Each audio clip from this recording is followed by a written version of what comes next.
Welcome back, Quest for You fans. So happy you decided to join my podcast. And I would be even happier if you leave me a quick review on iTunes. It's very easy. You go to iTunes and you look for my podcast. And then there is a review and comment sections. And there you can leave me just some feedback on how you feel about this podcast. And of course, you can always write me feedback on my website as well. I'm going to start out by reading you something today. The secret of a full life is to live and relate to others as if they might not be there tomorrow, as if you might not be there tomorrow. It eliminates the vice of procrastination, the sin of postponement, failed communications, failed communions. This thought has made me more and more attentive to all encounters, meetings, introductions, which might contain the seed of depth that might be carelessly overlooked. This feeling has become a rarity, and rarer every day now that we have reached a hastier and more superficial rhythm. Now that we believe we are in touch with a greater amount of people, more countries. This is the illusion which might cheat us of being in touch deeply with the one breathing next to us. The dangerous time when mechanical voices, radios, telephones take the place of human intimacies, and the concept of being in touch with millions brings a greater and greater poverty in intimacy and human vision.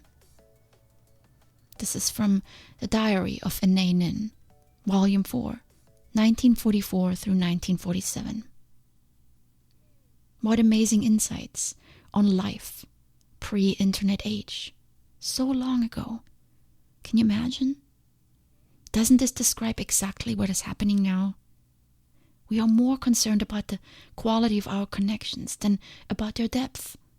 Followers, likes, and comments from people we don't even know become more important than a phone call to a dear friend.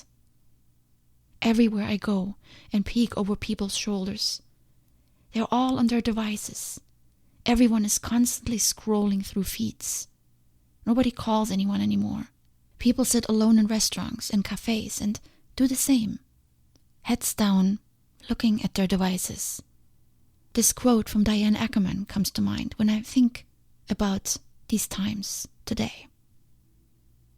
I don't want to get to the end of my life and find that I have just lived the length of it. I want to have lived with the width of it as well. I thought all of us today need a reminder to not take life and the people in it for granted. To exchange real FaceTime for digital FaceTime. To not undervalue the importance of a meaningful conversation. And to overvalue simple time together with another human being.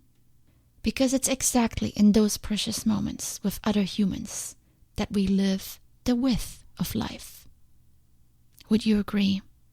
It's beautiful to watch a sunset by the ocean, but there's something special about doing it with someone else.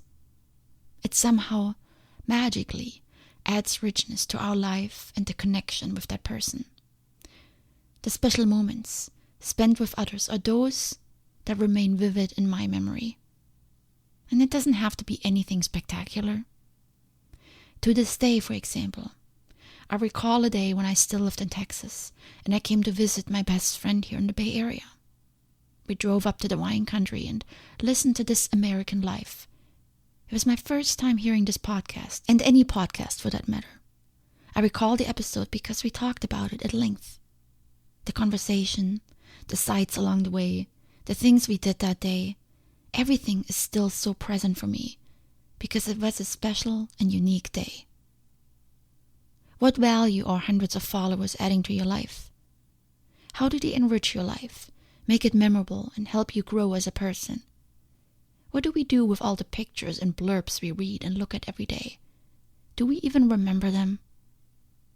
Here, right now and in this present moment, is where our focus is needed, more so than on our devices, with the people near us, breathing next to us, the relationships that need to be nurtured and developed, We need to bring our heads up again and use our eyes, our smile, and our entire being to connect on a personal level with others, those close to us, and those we wish to have close to us. The effort that goes into searching desperately for information on a device needs to be redirected towards making contact with others. How can we see if someone needs help when we're browsing? How can we detect if someone has something on their mind that they want to talk about when we just text and never talk? How can we grow the relationship with our partner if we spend hours surfing instead of talking? Through the relationships with others, we also grow. Their reactions and responses provide valuable feedback on areas we need to work on. Relationships, human connections, help us build our human capacities. Presence, compassion, communication, emotional intelligence. Invaluable skills that digital connections don't teach. Let's wake up to the fact that humans evolved to be social and that Facebook is not a replacement for that. We need physical presence to be happy and fulfilled beings. Every additional scroll and click you make is a lost opportunity to connect with another human in your life. I read an article in the New York Times by David Sachs, the author of The Revenge of Analog, Real Things and Why They Matter, where he suggests something revolutionary that will help balance out our sense of the digital technology. He champions obsolete analog technologies, arguing that whether turntables, books, or pen and paper, these more cumbersome and sometimes costly analog options are worth it. Why? Because they make us work and think. They engage all our senses and force us to re-engage with human beings. They cultivate connection and conversations. He basically tells us, stay in touch with life, not on a screen. Place a limit on your browsing time at night and pick up a book or review the day with your partner. Get involved with your community again by buying products from your local store. Just this weekend I stopped by my store where I buy all my hair products. They had already closed the one closer to my house, but now I came to find this one also really empty, making me think it will probably go under soon.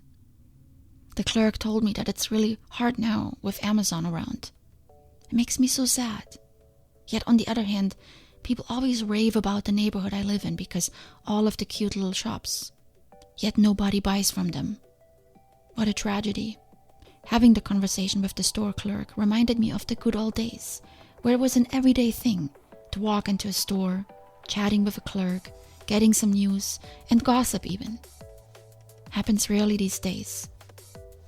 Let's make more of an effort again to live life to the fullest, even if it takes a little longer, is a bit more cumbersome, and against what everyone else does.